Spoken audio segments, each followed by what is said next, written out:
आपकी बात लाइव में स्वागत है। मैं हूं एडवोकेट मुजफ्फर गजाली। साकेत बार एसोसिएशन का चुनाव चल रहा है। आज साकेत बार में अध्यक्ष और उपाध्यक्ष पद के सभी उम्मीदवारों ने एक साझा मंच से अपने विचार व्यक्त किए और बताया कि वो बार एसोसिएशन के मेंबरान के लिए क्या कुछ करना चाहते हैं, क्या है उनके मंसूबे। आइए सुनिए उन्हीं की ज़बानी ताकि आपको वोट देने में हो आसानी। मैं दिलशाद अली वाइस प्रेसिडेंट के पोस्ट पर कंटेस्ट कर रहा हूं। मैं गाजियाबाद यूपी से बिलोंग करता हूं और 92 से मैं जामिया में मैंने एजुकेशन हासिल की, वहां से लॉ किया।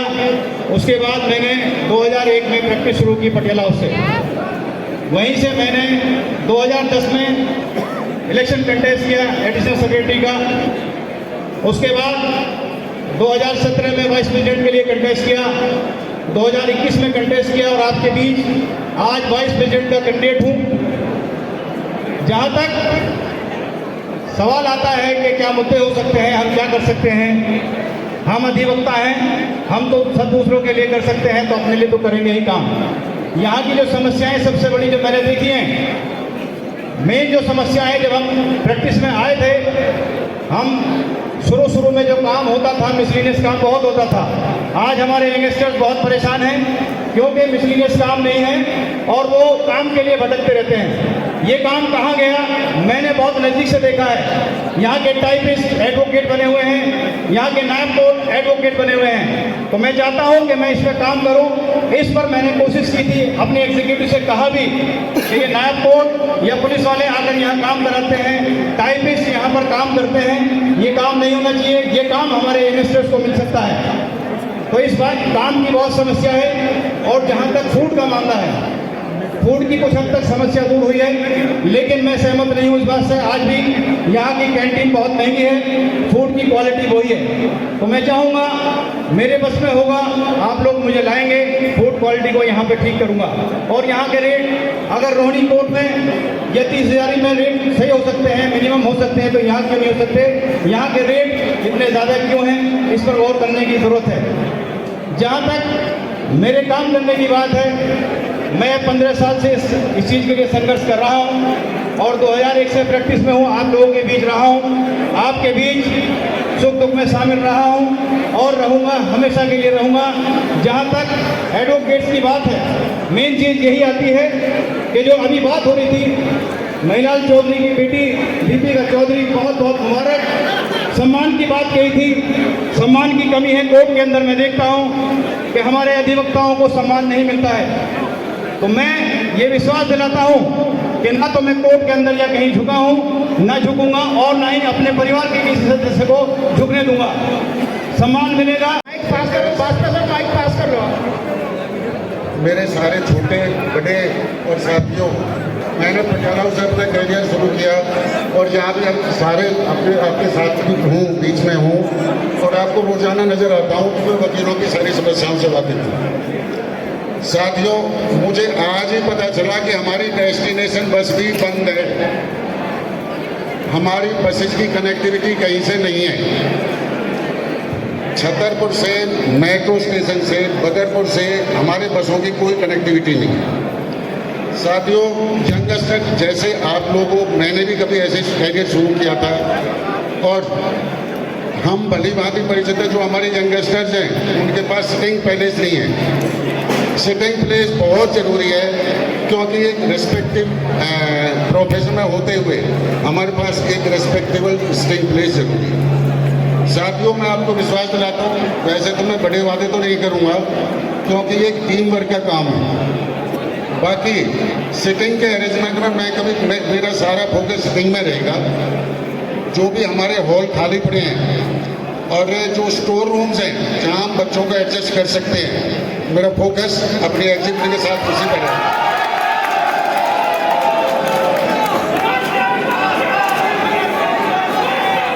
मैं थोड़ा सा शांति बनाए रखें, मुझे 2 मिनट मिले, मुझे थोड़ा सा बोलने का मौका दें। दूसरी बात, मैंने एक चीज़ और गौर की थी जो हमारी बार और बेंच का रिश्ता है उसमें कोऑर्डिनेशन नहीं है और ना हमारा कोई साथ देता। चाहे किसी जैसे किसी का अपमान है, यंगेस्ट हमारे सेक्रेटरी साहब मेरे सामने बैठे हैं, सेक्रेटरी साहब यंगेस्ट को आपकी निगरानी में भी है। आपसे मैं एग्जीक्यूटिव में आऊं या ना आऊं, मेरा कोई छोटा साथी मेरे पास आता है कि किसी ने उसका अपमान किया है तो मैं हमेशा उसके साथ टक्कर कटाऊंगा।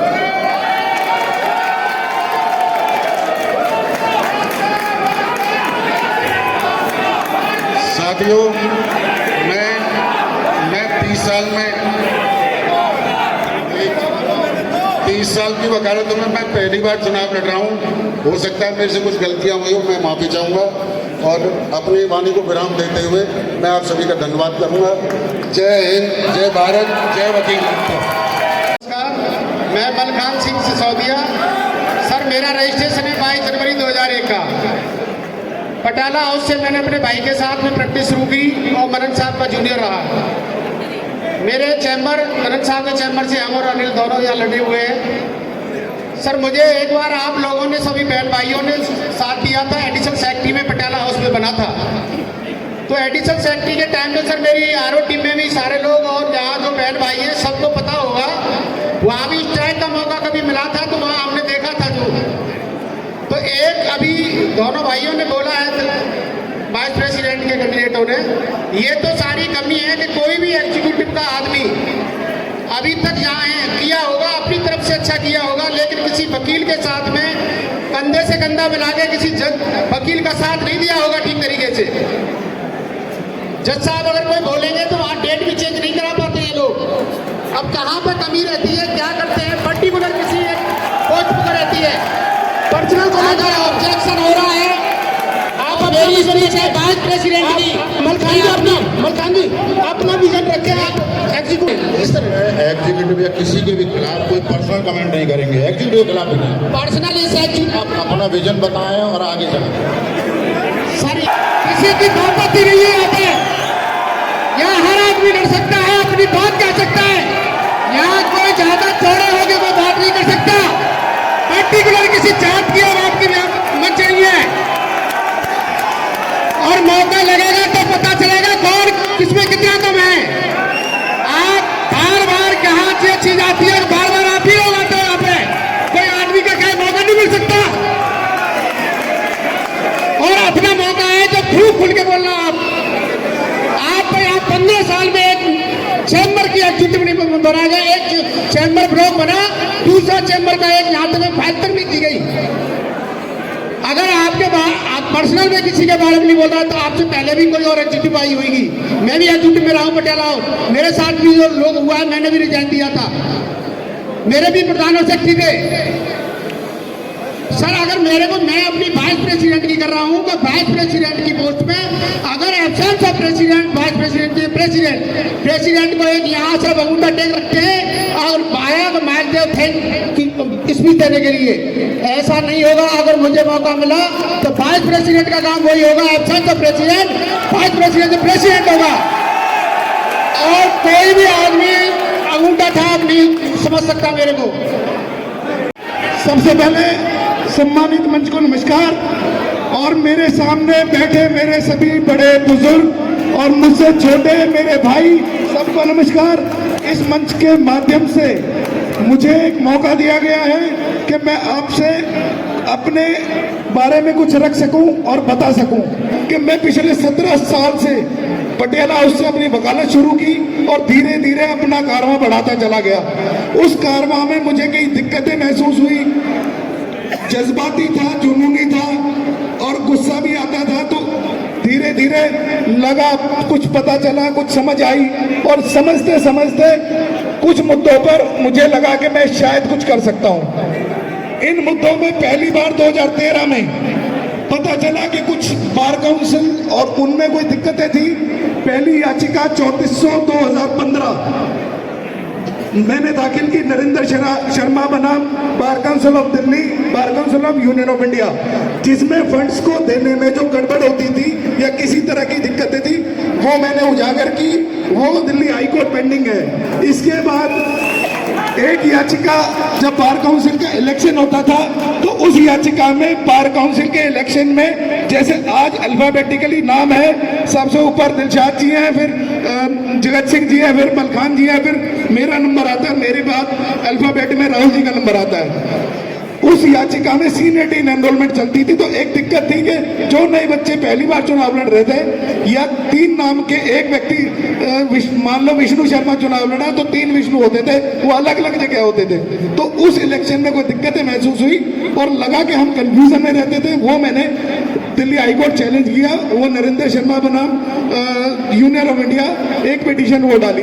इसी कारणों में चलते चलते कई चीजें और चलती चली गई और जब 2020 आया तो उससे पहले दिल्ली सरकार बनने से पहले दिल्ली के उस समय के मुख्यमंत्री ने 30 जनवरी में घोषणा की कि हम सब वकीलों को 5 लाख का बीमा और 10 लाख का जीवन बीमा देंगे। उसमें जब उन्होंने कोई काम नहीं किया तो इस चीज को लेकर दिल्ली हाईकोर्ट गए और इस कार्रवाई को बढ़ाते बढ़ाते हमारी वो सोच कामयाब हुई और उस सोच की कामयाबी के बाद दिल्ली सरकार ने एडमिट किया कि हम सभी वकीलों को बीमा मिलेगा। उस बीमा मिलने के बाद दिल्ली सरकार ने एक शरारत की, उस शरारत में सभी वकीलों को 1/4 पैसा टोटल क्लेम का, अगर किसी का 2 लाख का क्लेम आता है तो 25% उसे जेल से देना पड़ता था। ये चीज मेरे संज्ञान में किसी और वकील साहब के मातहत आई जिनको ये दिक्कत आई, तो मैंने इस चीज को दोबारा दिल्ली हाईकोर्ट गया और उसमें जब ये बात चैलेंज की और वहां यशवंत वर्मा जी के सामने पिटीशन आई तो मैंने उनको बताया कि इस तरीके से दिक्कत तो बड़ी है, हमें बीमा मिला ना मिला बराबर है। तो दिल्ली सरकार से जब पूछा गया तो 2 डेट के बाद एफिडेविट आ गया कि हम पूरा क्लेम देंगे और उसके बाद से मई 2021 से सभी वकीलों को लगातार क्लेम मिल रहा है। इसके बाद फिर एक दिक्कत आई कि अगली बार सरकार ने उस पॉलिसी को रिन्यू करने में दिक्कत लगाई और सरकार चाह रही थी कि पॉलिसी का खर्चा बहुत है, रिन्यू ना हो, तो उसके लिए फिर हाई कोर्ट गए और उस पिटीशन में फिर सरकार को मजबूरन रिन्यूअल ऑर्डर इशू करने पड़े कि वो सारे एडवोकेट को दोबारा बीमा मिलेगा। इसके बाद अगली साल एक दिक्कत आई जब सभी वकीलों ने बीमा के लिए अप्लाई किया तो जो हमारे यंगस्टर हैं, लोग लगभग 8,000 की संख्या में थे, उनको ये कह के बाहर कर दिया गया कि इनके एआई भी क्लियर नहीं है। मुझे बड़ा दुख हुआ कि ये जानकारी सिर्फ बार काउंसिल के पास थी, किसी अन्य व्यक्ति के पास थी नहीं, और वो जानकारी दिल्ली सरकार के साथ शेयर करके उन 8,000 वकीलों को बीमे की जद से बाहर कर दिया गया। उसमें फिर पिटीशन डाली गई और सरकार को मजबूरन पोर्टल ओपन करना पड़ा और सब लोगों ने दोबारा जमा किया। ये कि जिस किसी भाई, चाहे वो सीनियर हो चाहे जूनियर हो, उसकी कोई भी प्रॉब्लम हो तो उसके साथ खड़ा रहा हूँ। आगे भी यही कोशिश रहेगी कि जो भी उम्मीद यहाँ हर वकील को हर कैंडिडेट से है उस पर मैं खरा उतर सकूँ। आगे भी कोशिश यही रहेगी कि जिस किसी को भी हमारी ज़रूरत पड़ेगी तो हम सब उनके साथ रहें। बाकी लिखित पर्चा तो मेरे पास कोई है नहीं। बाकी बस धन्यवाद। आरओ टीम, आरओ और मंच के सामने उपस्थित मेरी सारी बहनों भाइयों सीनियर्स को मैं हाथ जोड़कर विनम्र नमस्कार करती हूँ। मैं सुनीता भास्कर 95 से प्रोफेशन में हूँ। पटियाला से मैंने अपनी वकालत शुरू करी। आज मुझे 29 साल हो गए वकालत में। मैं कंटिन्यू आप लोगों के सामने वकालत में हूँ। मैंने अपनी पढ़ाई जामिया मिलिया इस्लामिया से की, तभी से उसके बाद मैं यहाँ पर प्रैक्टिस में हूँ साकेत में, और यहाँ मैं आज एज ए मीडिएटर काम कर रही हूँ और प्रैक्टिस में कंटिन्यू हूँ। मैं अपने अधिवक्ता परिवार से जुड़ी हूँ। 2007 में पटियाला हाउस में मुझे आप लोगों ने एज ए मेंबर लाइब्रेरी जिताया और भारी मतों से जिताया, जहाँ मैं बहुत काम करके आई। इसी तरह अब भी मैं आप लोगों से चाहती हूँ कि मेरे को इसी तरह से विश्वास रखें और मुझे वाइस प्रेसिडेंट के पद के लिए उम्मीद जिताएं, भारी मतों से जिताएं। जब मैं एज ए अधिवक्ता रहते हुए परिवार के किसी भी सदस्य को भी प्रॉब्लम आती है तो मैं हमेशा खड़ी होती हूँ, चाहे वो हॉस्पिटल ले जाने की बात है, चाहे वो यहाँ पर कैंप लगाने की बात है, चाहे वो थाने में खड़े होने की बात है। मैं 2-3 बार अपनी महिला साथियों और पुरुष साथियों के साथ थाने में उपस्थित रही हूँ।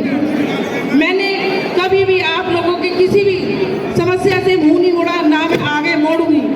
यहाँ बहुत सारी समस्याएं हैं हमारी महिला साथियों के लिए, जैसे बार ऑफिस यहाँ पे हमारी मंडी में बार रूम प्रॉब्लम है, बहुत गंदे रहते हैं। वहाँ पर एक अटेंडेंट हमेशा 8 घंटे होनी ही चाहिए। मैंने हमेशा किसी भी समस्या का हमेशा कंधे से कंधा मिलाकर साथ दिया है सभी अपनी महिलाओं का। मैं सारी महिला शक्तियों से और अपने भाई बहनों से ये निवेदन करती हूँ, आने वाले चुनाव में मुझे वाइस प्रेसिडेंट के पद पर भारी मतों से जिताए। जो भी आपकी प्रॉब्लम्स होंगी, जैसी भी होंगी, मैं हमेशा आपके साथ खड़ी रहूंगी। मुझे लगा आज पहली बार आप सब लोग मुझे देख रहे हैं, क्योंकि मैं पहला कैंडिडेट हूँ जो किसी से वोट नहीं मांगा, किसी से वोट नहीं मांगा, क्योंकि मांगते वो जो भिखारी होते हैं, जिसको दुनिया जानती है, मेरे सामाजिक काम को दुनिया जानती है। 1 मिलियन फॉलोअर है मेरे आज की डेट में फेसबुक पे, 1 मिलियन, और 4.5 लाख यूट्यूब पे चल रहा है मेरा। सारा पैसा मैं सामाजिक सेवा पे लगाता हूँ, सारा पैसा जो आता फेसबुक से और यूट्यूब से। अब मैंने देखा कि साकेत कोर्ट के अंदर इलेक्शन लड़ा जाता है और इलेक्शन में इतना पैसा खर्च किया जाता है ऊपर से नीचे तक। हमारे सारे वकील बहुत पैसे वाले हैं। एक वकील ऐसा है जो जिसका एक वोट नहीं होगा, जिसका एक कार तक नहीं होगा। असलियत में कई इसके अंदर पैसे के लिए चुनाव लड़ा जा रहा है, यानी जजों को खरीदने के लिए, जजों को बेचने के लिए ये काम हो रहा है। और क्या काम चल रहा है यहाँ पे? कोई वकील के बारे में नहीं सोचता, वकील की सेवा के लिए कोई नहीं सोचता। अगर किसी वकील भाई के साथ में पुलिस के किसी भी थाने पे गए, एक भी वकील ये जाएगा नहीं। ये 15-20 लोग लेके, 20 से 50 लोग लेके ऐसे घूमते रहते हैं बस खाली वोट मांगने के लिए। अरे एक बार इससे पूछ के देख रहे गौरी शंकर बैरवाडकर को, अगर किसी के साथ किसी ने एक बार पूछा मुझे, ईंट से ईंट बजा दिया थानों की, खुद पे केस दिया। क्लाइंट भी अगर मेरे पास आ जाता है, उसने कह दिया कि मेरा ये काम करना, तो एक ही वकील देखता है तो काम हो गया। अगर मैंने कह दिया काम हो गया तो हो गया। यही मैं कह रहा हूँ, ये जजों के साथ में और थानों के अंदर ये जो चापलूसी करते हैं जजों की, और ये जो तलबे चाटते हैं, ये बंद करना होगा। हम वकील भाइयों को वकील की सबसे बड़ी प्रॉब्लम क्या होती है? उसका जमीर, और उसका जमीर कैसे होता है? हम अपने घर पे रहते हैं, साला पड़ोसी भी थूक के चले जाता है, पड़ोसी भी हमें गाली देके चला जाता है। ऐसा कभी नहीं होना चाहिए। अगर कोई पुलिस वाला अपने साथ में तू कर लगे तो एक बार याद करना गौरी शंकर बैरवा को, उस पुलिस वाले के अगर बाथरूम ना आ जाए तो बताना पूरे दिल्ली के अंदर। और वकील भाइयों को कहना चाहता हूँ, यहाँ पे सबसे बड़ी प्रॉब्लम कहाँ आ रही है? कुछ लोगों को मिर्ची जली लगी होगी, सही कहा मलखान साहब ने, लगी है। क्योंकि मर्द वकील तो एक आदि होता है, सारे तो खाली वोट मांगने वाले, वोट दे दो वोट दे दो वोट दे दो। अरे भीख मांग रहे क्या? अगर आपको जानते हैं तो वोट अपना मिल जाएगा। पहला नंबर है गौरी शंकर बैरवा एडवोकेट, ना कभी झुका है ना कभी झुकेगा। मेरा हाउस को नमन है, नमन है।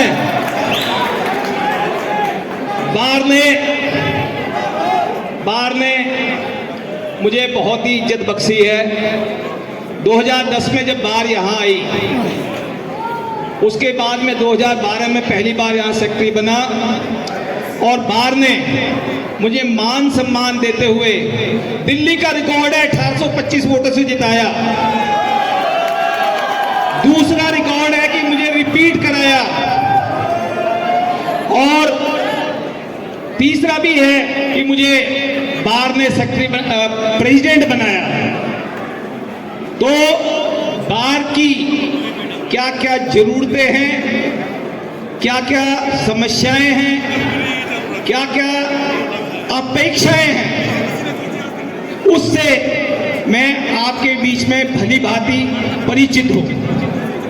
और मैं आपको आश्वासन देता हूं कि बार के मेंबर्स की मर्यादा में, सम्मान में कोई कमी नहीं आने दी जाएगी। मेरा कद छोटा है पर ताकत ज्यादा है। ये बात मैं आपसे बड़ी विनम्रता के साथ कह रहा हूं कि बार ने मुझे एक्सपीरियंस देने में बहुत मदद की है। मैं अपना जो एक्सपीरियंस पीछे वाला है उसको भी भली भांति आपके बीच में आगे क्रियान्वित करूंगा। 2010 में बार बनी, उस समय अलग समस्याएं थी। कहीं पानी की कमी थी, बार का कॉन्स्टिट्यूशन रजिस्टर्ड नहीं था। बार में जब हम पहली बार जीत के आए, हालांकि एक टर्म टीम का हो चुका था, सिर्फ 7 कुर्सियां बार के पास थी और 11 हम सदस्य थे। फौरन हमने 400 कुर्सियां और फर्नीचर बार के लिए खरीदा, लर्निंग टू शेयर प्रोग्राम कराया, बार को भली भांति सुचारू रूप से चलाने में जो भी उस समय की समस्या थी उसे पूर्ण किया। अगले टेन्योर में क्रैच की समस्याएं, कॉमन रूम की समस्याएं, जिम की चीजें, ये सब चीजें बार में नहीं थी। फिर हमने जिम, क्रैच, कॉमन रूम्स और कॉमन वर्किंग स्टेशंस भी बनाए। अब तीसरे टर्म में मैं आ गया प्रधान के लिए। उस समय अलग समस्याएं थी। नीचे हमने कनेक्ट कराया बिल्डिंग को, टनल बनवाई, झंडा लगवाया कि बाहर की शान दिखे, ये कोर्ट एक चमकता हुआ दमकता हुआ दिखे। और मेरे समय में कभी भी चैम्बर कॉम्प्लेक्स और कोर्ट कॉम्प्लेक्स में कोई अंतर नहीं था, दोनों बराबर चमकते थे। लेकिन आज की समस्याएं और दूसरी हैं। उस समय डेस्टिनेशन बस चलती थी पटियाला हाउस और साकेत के बीच में, समय के साथ वो बंद हो गई। लेकिन आज भी डेस्टिनेशन की जरूरत है। तो मैं समझता हूं कि बाकी कोर्स के साथ मेंबर्स को सुविधाएं मिले, इसकी कनेक्टिविटी होनी चाहिए। मेरा मानना है कि हमें नए वकीलों के लिए और अपने पुराने मेंबर्स के लिए चैम्बर कॉम्प्लेक्स की बहुत भारी आवश्यकता है। तो मैं समझता हूं कि मैं इसकी रिक्वेस्ट करूंगा अथॉरिटीज के साथ, और सिटिंग स्पेस नए वकीलों के लिए जहां भी क्रिएट करना पड़े, मैं इस समस्या को पहले जरूर मूलभूत रूप से सॉल्व करूंगा। मेरे समय में कोई फर्दर एफआईआर ना हो वकीलों के खिलाफ, वकीलों के खिलाफ कोई एफआईआर ना हो, कोई गाड़ी का टायर पंक्चर ना हो, और भली भांति पार्किंग स्पेस मिले। ये मैं अपने आप से अपेक्षा रखता हूं, आप मुझसे अपेक्षा रखते हैं। तो मैं समझता हूं कि इन समस्याओं का मूलभूत रूप से निराकरण होना चाहिए। अब पहले हमारे बीच में महिला मेंबर्स कम थी, मैं समझता हूं कि 1-2 कॉमन रूम की और आवश्यकता है।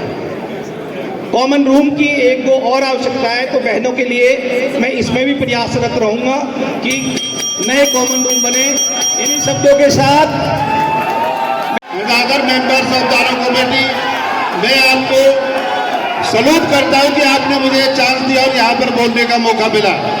भाइयों और बहनों, मैं फर्स्ट जनरेशन लॉयर हूं, तो मैं अपने भाइयों की समस्याओं को जानता हूं। जो भी जूनियर्स हैं, मैं अपने टाइम में कोशिश करूंगा कि सभी जूनियरों को सीट्स या चैम्बर या कहीं ना कहीं स्पेस मिलना चाहिए बैठने का।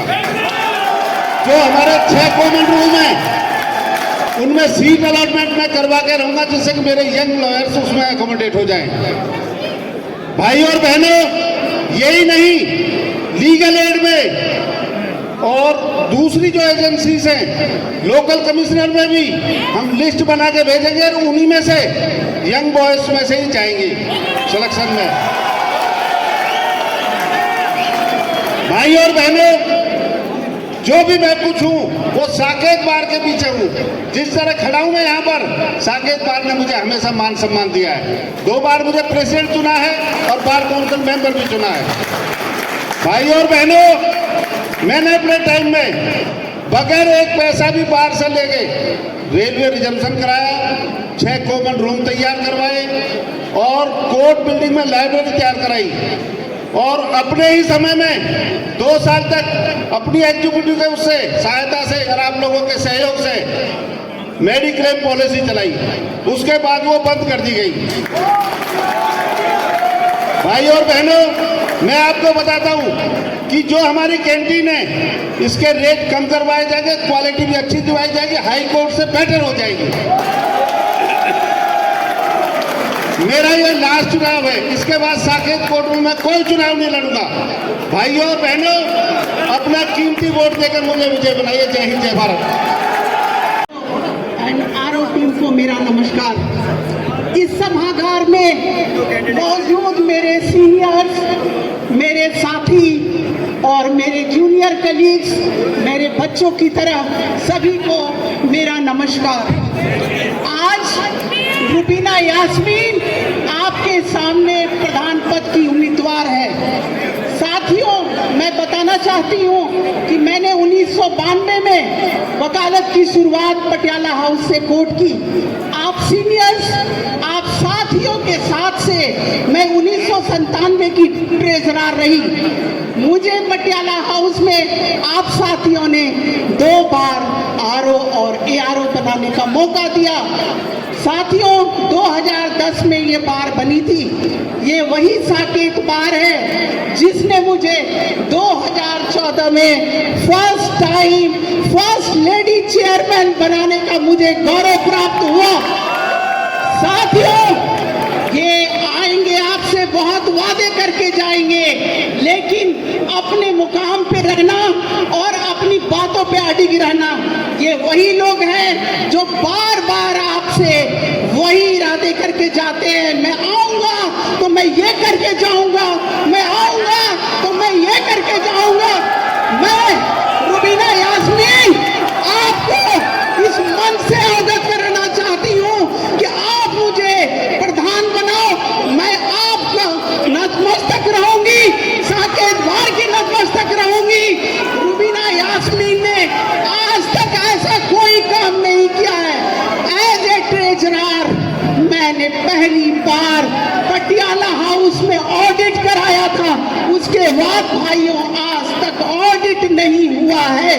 आप ये पता कर लेना। साथियों, मुझे मौका जरूर देना। ये गेट नंबर 2, यहाँ मैं ओवर ब्रिज बनाऊंगी। वकील भाइयों को बहुत प्रॉब्लम होती है रोड क्रॉस करने में। मैं चुनावी जुमले नहीं बोल रही, मैं एक एक वादा कर रही हूँ। आपके सहयोग, आपका एक एक कीमती वोट आपसे कंधे से कंधे मिलाकर साथ चलेगा, चलता रहेगा आगे भी। मैं रुबीना यास्मीन प्रधान पद की उम्मीदवार हूँ। आपने बहुतों को आजमाया होगा, इन्होंने न जाने कितने चैम्बर बांटे होंगे। यहाँ किसी से कोई छुपा नहीं है। ये जूनियरों को कॉमन रूम बनाने की बात करते हैं। साथियों, इनको इतने मौके मिले, क्यों नहीं इन्हें यंगस्टर्स के बारे में सोचा? आप रुबीना यास्मीन को एक बार मौका दो। रुबीना यास्मीन अपने बच्चों के साथ कंधे से कंधा मिलाकर चलेगी। तो भाइयों को मेरा नमस्कार। क्या आप लोग वेलफेयर चाहते हैं? मैं चाहता हूं कि आप लोग ये बोलें कि अगर वेलफेयर चाहते हैं तो आप मुझे भारी बहुमत से विजयी बनाएं। आप देखेंगे कि वेलफेयर क्या होता है। मेरा पहला ये घोषणा था और आज के डेट में मैंने मैनिफेस्टो आपके चैम्बर टू चैम्बर मैंने भिजवाया है। मैं कोई बड़ी बात नहीं बोलूँगा, मैं वही बात बोलूँगा जो मैं कर सकता हूँ। मैंने ये सोचा कि आज के डेट में अधिवक्ता भाइयों के पास चैम्बर सीट नहीं है, वो मंगे किराए पे दे करके अपना काम कर रहे हैं। तो मेरे फर्स्ट प्रायोरिटी है कि उनके लिए मैं सीट चैम्बर की व्यवस्था करूं और मैक्सिमम करूं, जिससे उनके पास अपना सीट चैम्बर हो, कोई किराए की जरूरत ना देना पड़े। दूसरी बात यह है कि मैं जिनके पास अभी आज के डेट में चैम्बर नहीं है, उनके लिए तब तक के लिए मैं एक प्रीमियम रूम बनाना चाहता हूँ। 2-4 प्रीमियम रूम बना दूंगा, जिससे आप अपनी कंसल्टेंसी वो रेंटल बेस पे होगा। आप अपने क्लाइंट को अच्छी डील कर सकते हैं, मीटिंग कर सकते हैं और अच्छी फीस भी ले सकते हैं। दूसरी बात ये है कि मैं कैंटीन का खाना के लिए मैं अनाउंस किया है कि मैं 50 रुपये में भरपेट खाना दूंगा लॉयर्स को, चाहे वो 100 रोटी खाएं, देना 50 ही है।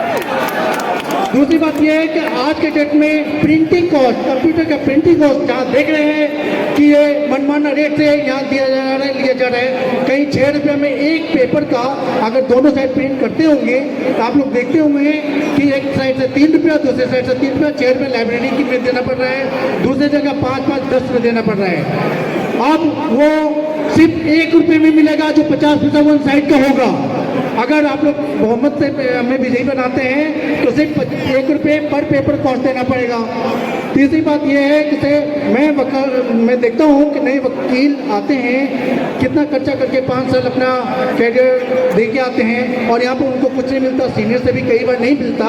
तो मैं चाहता हूँ कि उनके लिए मैं वकालत स्कीम लाऊँ जो हर वकालतनामा से 400 रुपये की इनकम होगा। और बाय द वे कोई हमारे वकील साथियों में से कोई मिसहैपनिंग हो जाती है तो मैं सेम डे उसी दिन 1 लाख रुपए लेके उनके घर जाऊंगा, जिससे कि डेथ सेरेमनी क्रिमेशन अपने पैसे से कर सके, किसी के ऊपर डिपेंड ना रहे। और मैं चाहता हूं कि यहाँ पर एक शानदार सा लेडी बार रूम बनाऊं। आज तक जो इन्होंने आज तक सोचा नहीं है, 15 साल इनको टाइम मिला। जब मेरे मैनिफेस्टो में दिया कि मैं लेडी बार रूम जिसकी सारी फैसिलिटी उस लेडी बार रूम में होगा जो लॉयर ब्लॉक में बनाएंगे, जो आज तक इन्होंने सिर्फ कोर्ट वाली बिल्डिंग में जाते हैं। और दूसरा, आज के डेट में जो ऑटो का चार्ज जो है मेट्रो से जो साकेत कोर्ट जो है कोविड पीरियड से ये बढ़ा हुआ है 20 रुपये, मैं उसका जितना भी पैसा 10 रुपये था 10 रुपये ही करवाऊंगा, उसे 1 पैसा कोई फालतू नहीं लेगा। आज तक मेट्रो यहाँ तक नहीं आ पाई है। मैं चाहता हूँ कि वो मेट्रो हमारे कोर्ट बिल्डिंग तक आए, नज़दीक तक आए, उसके लिए मैं पूरी प्रयासरत हूँ और उसके लिए काम करूँगा। और कुछ पॉइंट हमारे पास है, इस बिल्डिंग में मैं फ्री वाईफाई व्यवस्था करूंगा आप लोगों के लिए, और हर कॉमन हॉल को एग्जीक्यूटिव क्लास का रूम बनाऊंगा जिसके अंदर आप अपना वर्क भी कर सकते हैं और अच्छी सीटिंग की व्यवस्था मैं उस कॉमन हॉल में करूंगा। तीसरी बात है कि मैं एडवोकेट रिक्वायरमेंट है कि कई बार क्या होता है कि हमारे वकील साथियों का काम छिन जाता है, कई नायब कोर्ट या कई ले जाते हैं। मैं ये चाहूँगा कि उस एडवोकेट जो भी एप्लीकेशन बनाए उस पर एडवोकेट का नाम मैंडेटरी होगा, जिससे वो इस तरह का काम नायब कोर्ट नहीं कर पाए। मैं चाहता हूँ कि ये बार में जितने भी सीनियर हैं उनको मैं सर्टिफिकेट से, साल से और कुछ पैसे से मैं उनको सम्मानित करूंगा, मोमेंटों के साथ दूंगा जो आज तक नहीं है। हम बाढ़ की ओर से सभी अधिवक्ता भाइयों को भी सम्मानित करूंगा और सर्टिफिकेट प्रोवाइड करूंगा। और आप लोगों से विनती करता हूं कि बैलेट में मेरा 5 है और आपसे रिक्वेस्ट है कि आप लोग ऐसी स्थिति में हमें साथ दिया, आगे भी साथ देंगे। बैलेट नंबर 5 के लिए रिक्वेस्ट करता हूँ कि बैलेट नंबर 5 पे जरूर अपना वोट कास्ट करेंगे। न बेलों का कारोबार है, न चैम्बर के ठेकेदार है। बिना चैम्बर वाले प्रेसिडेंट पद पर अकेले उम्मीदवार है, नाम शेखर कुमार है। चेयरमैन साहब किसी के लिए पर्सनल तो नहीं हो गए, चलो पर्सनल नहीं है तो ठीक है। तो दोस्तों ऐसा है कि 5 मिनट के समय से प्रधान वो होता है जो बाहर को दिशा दिखाता है, बाहर चलती है कॉन्स्टिट्यूशन के हिसाब से। अब ये कह रहे हैं पर्सनल सवाल नहीं साहब, 20,000 रुपए सवाल पूछने के दिए। मैं बाहर का मठाधीश नहीं हूँ, मैं वोटर समाज का आक्रोश हूँ। क्यों आज 70% चैम्बर यहाँ पर किराए पर है और आपके पास चैम्बर नहीं है? कौन थे वो 3 लोग? कौन थे वो 3 लोग जो उस टाइम प्रधान सेक्रेटरी पद पे थे? क्यों सवाल ना पूछूं? मैं कैसे ना पूछूं कि इस बार के 3 दर्जन आरो, उसके पहले वाली बार में 2 दर्जन आरो, उसके पहले 17 आरो, एक महिला आपको सक्षम नहीं लगी? क्यों ना पूछूं मैं? क्या ये पर्सनल सवाल है? पूछूंगा मैं। मुझे कह रहे हैं कि आप लेट हैं, आपके तो चुनाव का पता नहीं। साहब हमारा धंधा नहीं है राजनीति, यहाँ रोजी रोटी हमारी राजनीति नहीं है, वकालत है।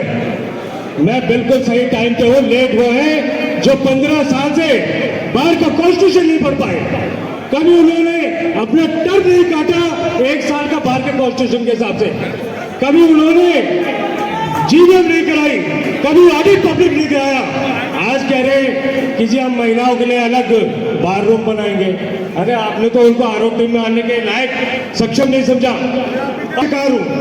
यही लोग थे जो नावों में, जहाजों में भर भर के, जब 1 वोट नहीं थी तब कड़काटोमा 30,000 पटाला हाउस से लोगों को लेकर ले आए। वो आज आते हैं यहाँ पर किराया वसूल के जाते हैं। यहाँ पर समझ नहीं आ रही चुनाव किसका है। आज आप वोटिंग करा लो, विजिबिलिटी पे हमारे चेयरमैन साहब जीतेंगे 5 बड़े बड़े पोस्ट चारों तरफ, आदमगढ़ पोस्ट। और यहाँ कैंडिडेटों की इतनी सी, इससे बड़ी तो फोटो हमने दी थी आपके कैंडिडेट, इससे बड़ी हमने फोटो दी थी। ये चुनाव है, आज सारी कोर्टों में ईवीएम से चुनाव हो रहा है, हमारी कोर्ट में बैलेट से चुनाव हो रहा है। अरे मैं पूछता हूँ आपकी हर टीम में इस चुनाव के बारे में कितने लोगों को आपने फेस में लिया है? आप में से पता है किसी को कैसे हो रही है वोटिंग, कैसा है बैलेट का? अभी तो आप सेव कर लो सर। तो हाँ, जितने कह रहे हैं ये जवाब देंगे कि इनके बोर्ड इतने बड़े क्यों हैं, मैं इनसे भी जवाब मांगूंगा। और दोस्तों, यहाँ पर मैं प्रोफेशनल पॉलिटिशियन नहीं हूँ, आप में से किसी ने मुझे बाहर की राजनीति में पहले नहीं देखा होगा। मैं जनमत की लड़ाई लड़ूंगा दोस्तों, चाहे जेल जाना पड़े, चाहे कहीं जाना पड़े। लोग वादा करते कि हम ये करेंगे वो करेंगे, चांद तारे तोड़ लाएंगे, राह में फूल बिछाएंगे, पर दोस्तों मैं आपके सामने अकेला इन मठाधीशों से लड़ रहा हूँ, अकेला लड़ रहा हूँ और बिना इंसान की परवाह के लड़ रहा हूँ। दोस्तों, इस बार मैं आपसे कहना चाहता हूं, खौफ नहीं इस बात का कि इन तीनों के तरकश में कितने तीर हैं। हमारी जीत तो इस बात पे है कि इस कोर्ट में कितने जिंदा जमीर हैं। हाउस में जितने भी लोग हैं सबको हाथ जोड़ के प्रणाम करता हूं।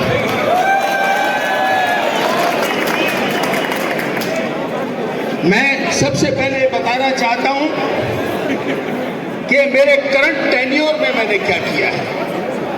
मैं बहुत पुरानी बातें नहीं गा बजा रहा हूं।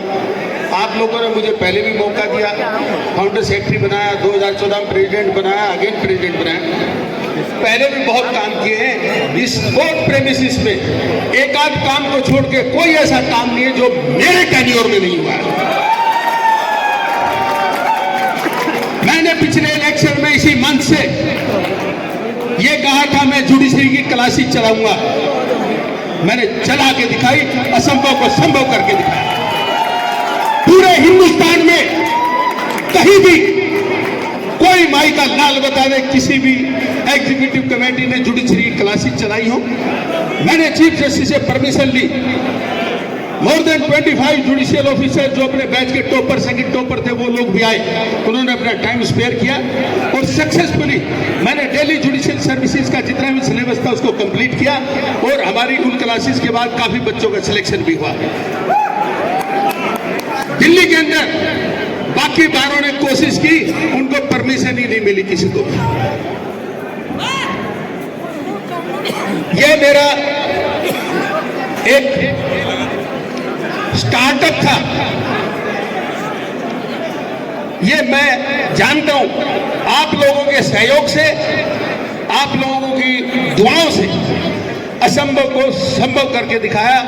ये चीज है करने वाली कि जो चीज लगे ये हो ही नहीं सकती उसको कर दो।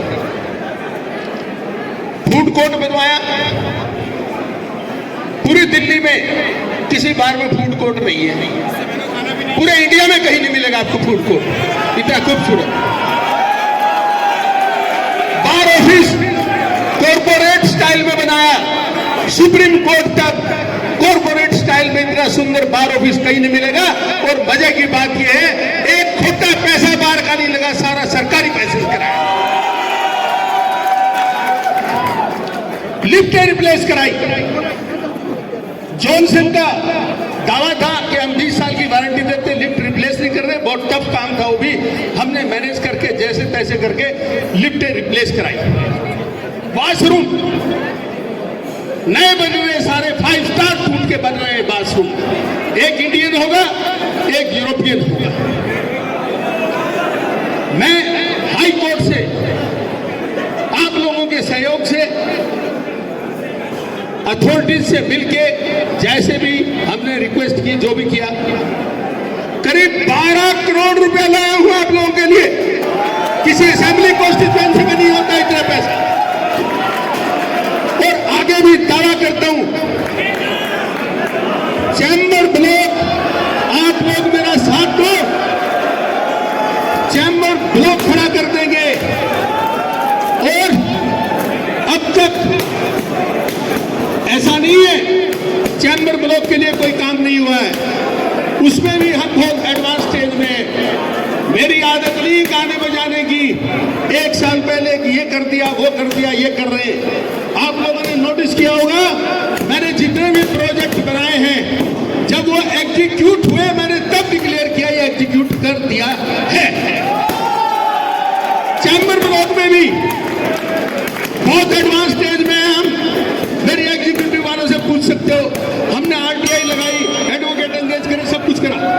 क्योंकि 3 एजेंसी इन्वॉल्व है, central government, Delhi government, high court. इसलिए प्रोसीजर बहुत लंबा, इसलिए समय लग रहा है, उसको करेंगे।